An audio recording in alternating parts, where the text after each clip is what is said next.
Despite the alcoholic Khagan Ogedei, the Mongol Empire remained strong and even expanded. Subutai, however, remembered the lands to the west and urged Ogedei to expand there in earnest. In 1237, Ogedei took his advice and ordered Batu to lead an expedition west. Batu and the House of Jochi ruled the northwestern provinces, so an expansion of the Mongol Empire there was an expansion of the power of Batu. Despite Batu being nominally in charge, Subutai was the real commander on the ground and the brains behind the operation. 15 years earlier, in the Great Raid, Subutai had already faced the Rus states, who may have partly been the descendants of the Vikings. As shown in the Battle of the Kolka River though, the Mongol horde was far superior. Subutai had managed to destroy much larger Rus forces with only 2 tumens. This time, he would have 6 or even 8 tumens.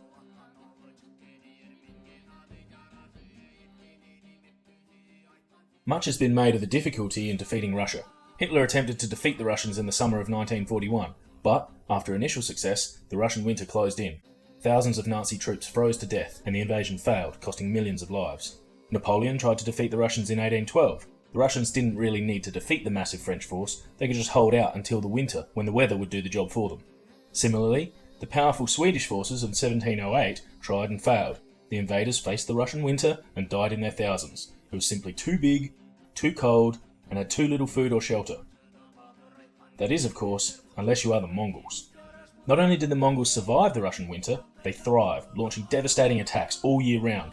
From 1237 to 1240, the Mongols ravaged the Rus kingdoms, employing similar strategies to those used against the Khwarezmian and Tangut empires.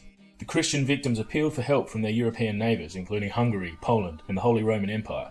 The appeals fell on deaf ears, however. The Central European kingdoms simply couldn't imagine the danger that the Mongols posed. By 1240, the Rus states had been defeated. Over 500,000 people had been killed, accounting for about 7% of a large population. The Mongols now directly controlled much of Eastern Europe and camped near the border of Hungary.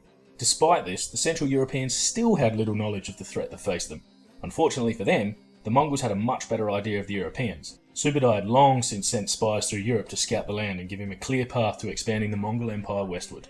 In 1241, Subutai and Batu launched the invasion. In order to confuse the enemy, Subutai split his forces. Under Guyuk of the House of Chagatai, he sent around 2 tumens through Bulgaria with orders to meet him on the plains of Hungary. He took the main force of 3 tumens over the mountain to Mohi Heath. In order to stop enemy reinforcements, he sent a 3rd force into Poland as a diversion. At this point, Hungary and Poland realised the danger they were in and, along with the Pope, called for help. The religious orders sent some knights to aid their fellow Christians. Knights Templar were sent from France, and from the Holy Roman Empire, Teutonic Knights.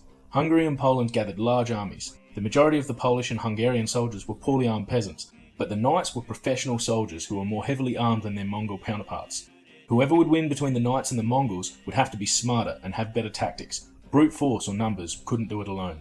Subutai's diversionary force of 1 or 2 tumens proved to be a wise move, as 25,000 Poles and Teutonic knights were moving to reinforce the Hungarians. Led by Henry the Pious and Mieszko the Fat, they met the Mongols at Legnica on April 9, 1241.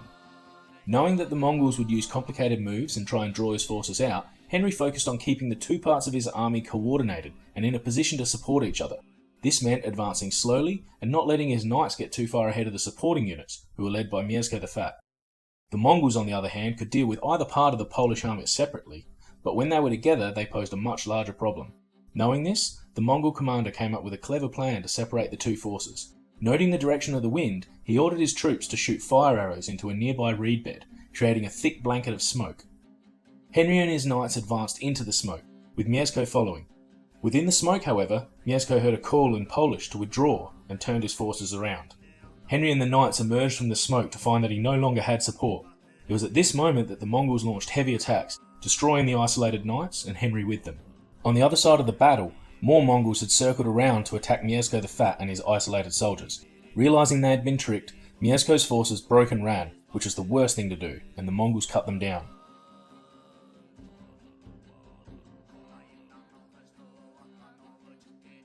Almost the entire Polish force had been destroyed, and to celebrate, the Mongols taunted the local town of Legnica with Henry's head, which they mounted on a spear.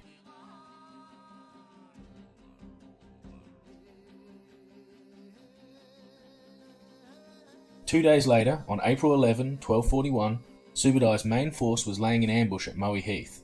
He had sent a small force to hold a bridge, baiting a large Hungarian army to take the bridge and cross straight into his ambush. The Hungarian army, which included Austrians and Knights Templar, did not take the bait. After chasing the Mongols off the bridge, the commander, King Bela, ordered the whole army of 80,000 men to hold the bridge and set up a protective wagon fort on their side of the river. We know that King Bela's caution was justified, as Subutai was waiting in ambush, but Bela's nobles, however, thought he was a coward and urged him to chase the Mongols before they got away. Bela refused and kept the army in a strong defensive position. Realising his ambush was not going to work, Subutai made other plans. He sent troops to spy on the fort, and the next morning he divided his force into 3, sending 2 units to flank the Hungarians and 1 to take the bridge. Meanwhile, he used siege weapons in a way they'd never been used before, aiming them directly at the defenders on the bridge to clear it. The attack seemed to be going to plan, but delays in crossing the river meant that the flanking forces arrived late. Without support, the central unit suffered heavy casualties, but still managed to hold on. The arrival of the flanking units drove the Hungarians into their fort, where they couldn't be directly attacked. The Mongols then surrounded the tightly packed Hungarians.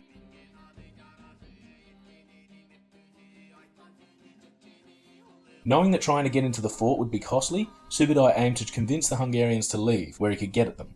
He spent hours bombarding the camp with fire arrows, trebuchet missiles, and gunpowder weapons, which the Hungarians had never seen before.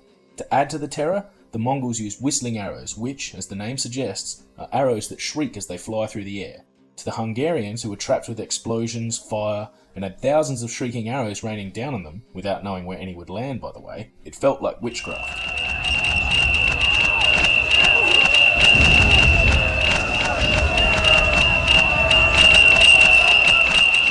Just when the Hungarians were at their most terrified, a gap in the Mongol line opened, offering the Hungarians a golden bridge. The terrified men jumped at the apparent Mongol mistake and fled through the gap, which of course was just what the Mongols wanted them to do. The Mongols then proceeded to annihilate the fleeing Hungarian army and the last remaining barrier in Europe. Mongol casualties were heavy at Mohi Heath, losing up to 5,000 men, but these were minor compared to the Hungarians, who were almost completely wiped out. To count the dead Hungarians, the Mongols collected right ears. By the end, there were 9 large sacks filled with severed Hungarian ears. To punish the Hungarians for not submitting, the Mongols ravaged the country, killing 25 to 40% of the population. Bulgaria had lost half its population, and women were treated particularly badly. Subutai, however, began planning to invade further west. After the Battle of Mohi Heath, there were no significant armies between the Mongols and the Atlantic, and seeing the treatment of the conquered kingdoms, the rest of Western Europe were terrified that they would be next. And then, all of a sudden, the Mongols disappeared. Who was the brains behind the European invasions of 1237 to 1242? What did the Mongols do in the Rus kingdoms that other armies couldn't? What were the key battles in the European invasion of 1241 CE? What novel tactic did the Mongols use on April 9, 1241? What novel tactic did the Mongols use on April 11, 1241? Which European power was the likely next target for invasion?